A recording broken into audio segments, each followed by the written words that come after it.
Markus 16. Ini juga adalah perintah agung.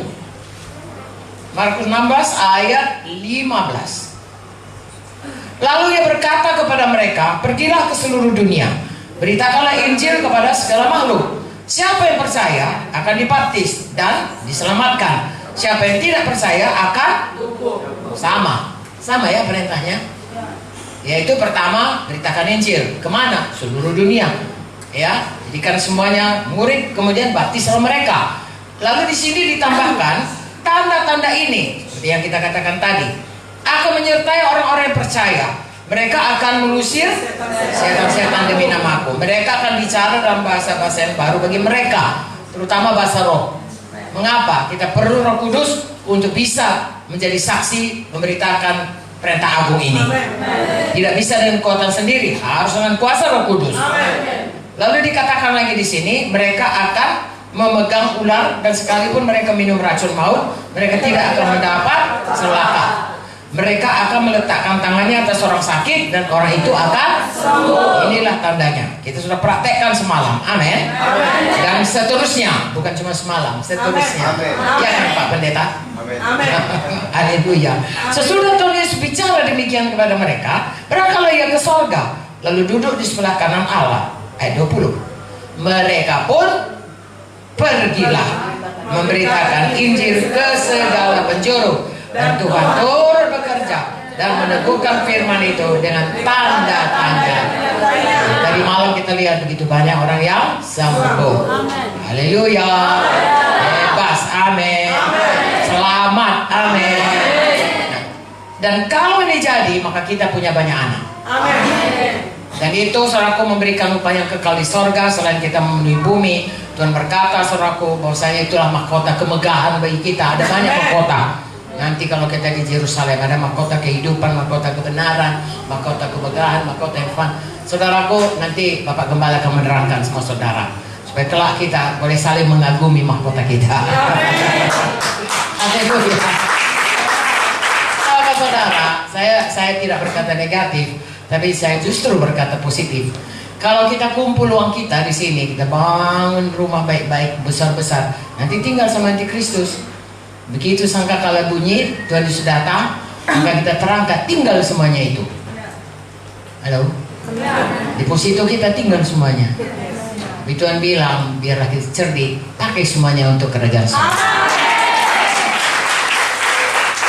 Karena seberapa kita pakai itu sudah didepositokan di surga. Itulah menjadi harta kita yang kekal, yang tidak bisa dimakan gengar. Bagus kita semuanya, saudaraku diberkati Tuhan. Pakai itu untuk memberkati orang lain, pakai itu membangun kerajaan surga. Haleluya. Lalu kita akan melihat saudaraku, bagaimana kita selama kita di dunia ini, kita bisa dipakai Tuhan untuk membawa sebanyak-banyaknya orang ke dalam kerajaan surga. Haleluya. Saya dan saudara, Kisah 1 ayat 8 berkata supaya kita dipenuhkan Roh Kudus untuk itu. Ya, Yerusalem, Judea, Samaria sampai ke ujung bumi. Ya, Lubuk Linggau saudaraku, Sumsel saudaraku, Sembasa, kemudian Sumatera, Jawa, Indonesia, ya, Asia, sampai seluruh dunia. Tidak ada yang mustahil, saudara. Saudara siapkan diri saudara, lengkapi diri saudara. Tuhan akan membawa saudara setiap perkara kecil kepada perkara yang besar. Amin, saudaraku. Jadi prakteknya ini seperti tadi malam, saudaraku, kita KKR, ya. Sebenarnya kalau cerita-cerita gini gak siap-siap ini sampai kapanpun. Tapi ini yang simpel saja untuk saudara bisa praktekkan ke tahun depan. KKR tadi malam, ya. Ada berapa banyak jiwa baru? Kira-kira 300-an, ya. Tentunya tiap-tiap saudara punya jiwa-jiwa itu. Ya, sebaiknya saudaraku langsung di follow up. Saya dokter anak, kami punya namanya kematian, ya. Kematian bayi 24 jam pertama, kematian bayi minggu pertama, kematian bayi bulan pertama, kematian bayi tahun pertama, kemudian ada batita, ada balita, dan kemudian remaja. Nah, saudaraku, semakin muda itu, semakin mudah dia mati. Mengapa? Karena dia tidak punya daya. Bergantung dia kepada ibunya atau keluarganya yang melindungi dia, yang memberi dia makan, menyusui dia. Kalau nggak ada susu ibunya, susu tentunya susu buatan lah, susu tepung atau susu apa, ya, yang menjaga dia supaya tidak, katakanlah saudaraku, begini sajalah, pipis dan lain sebagainya. Kalau nggak nanti bisa luka badannya. Dan ada anjing. Saya pernah dengar saudaraku, anak anjing memakan bayi karena nggak dijaga. Ya, ini di Australia. Ya, ada anjing yang makanya bayi itu kedapatan, dan ibunya saya kira dituntut karena kelalaian. Nah, perlu orang tua, perlu keluarga, perlu abang-abang. Jadi di dalam sidang ini pun saudaraku, ini keluarga Allah. Amin.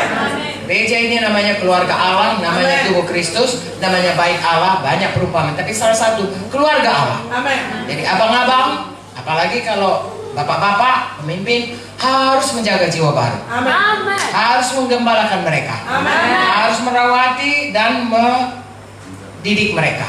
Amin. Sama seperti bayi lah, seperti saya katakan tadi, 24 jam pertama sebenarnya harus kita kunjungi, karena dia mulai dapat tekanan. Orang-orang di sekitarnya, ya kalau memang sekitarnya itu juga sudah selamat, tidak banyak tekanannya. Tapi kalau dia generasi pertama yang selamat, artinya orang pertama selamat di dalam rumpun keluarganya, itu biasanya tekanannya kuat. Nah saudaraku, hal seperti itu itulah kasih Kristus menggerakkan kita untuk melaksanakan perintah agung. Selesai penginjilan, harus pemuridan. Amin. Muridkan mereka. Bahkan kita harus muridkan dia sampai bisa memuridkan orang lain lagi. Amin. Di hari pertama, paling tidak saudaraku, untuk hari KKS berikut. Ini kan hari Rabu ya. Kapan KKS saudara? Mungkin hari Kamis. Kalau tidak, mungkin minggu depan. Kebaktian. Saudara tanggung jawabin gitu. Ya, seperti bayi tadi. Kalau bayi-bayi saudaraku tidak diurus, bayi-bayi itu mati. Bahkan kalau pengalaman kami di kedokteran itu, bayi-bayi walaupun dikasih makan tapi tidak digendong, tidak didekap, mati juga. Begitulah perlunya kasih sayang itu. Amin. Apalagi rohani. Ya, kita datang, kau udah datang kau balik ke gereja. Bayi nggak bisa datang sendiri, harus digendong kemari saudara. Ya, kau sudah selamat, kau punya Roh Kudus, kau datang, nggak bisa. Ya. Saya mengaku saudaraku, sudah saya lahir baru, diundang ke gereja, nggak mau saya. Capek saya, yang mengundang saya di Pak Munti. Ya. Saya selamatnya di Jakarta, seperti saya saksikan itu. Lalu saya balik ke Medan, lalu diajaknya saya ke gereja. Karena saya kembali ke gereja lama, lalu mati rohani saya kembali. Saya berseru-seru, Tuhan, kok hilang sukacitaku itu? Tuhan tolong. Dikirim Tuhan lah kawan saya ini. Ya kami hanya 2 orang dokter wanita Kristen di seluruh rumah sakit itu. Jadi datang dia tahu saya sudah selamat, saudaraku. Bilangnya, ayolah kau datang ke gereja biar kita ini. Terus saya bilang, iyalah, aku jemput kau ya. Ya, dijemputnya saya saudaraku. Ada aja dari saya. Aku tadi malam jaga nih, capek berosa, pikirlah kau. Baik dia saudaraku. Bukan kau udah jauh-jauh datang kau, memang nggak tahu untung kau, nggak saudaraku. Ya, minggu buka ya katanya. Ya ada nanti. Minggu buka saudaraku. Kau kan nggak jaga, kan mau kok? Malas aku nih. Gigi lagi dia. Saya kira 4-5 minggu baru hari. Saya pergi bukannya karena saya bermenyala-nyala, enggak. Kesian pula, jahat kali aku, kawan ini udah datang berkali-kali, nggak sampai hati ya. Padahal waktu saya diantar, dijemputnya itu dan dibawanya, tahu saudara, dia menjemput banyak orang selain saya. Begitulah dia sangat berapi-apinya saudara. Sekarang dia sudah dipanggil Tuhan, adik ipar saya. Akhirnya menjadi adik ipar saya. Nah begitulah saudaraku. Ya, seharusnya kita merawat ya bayi-bayi rohani yang baru lahir baru itu, sehingga mereka tumbuh baik. Ya.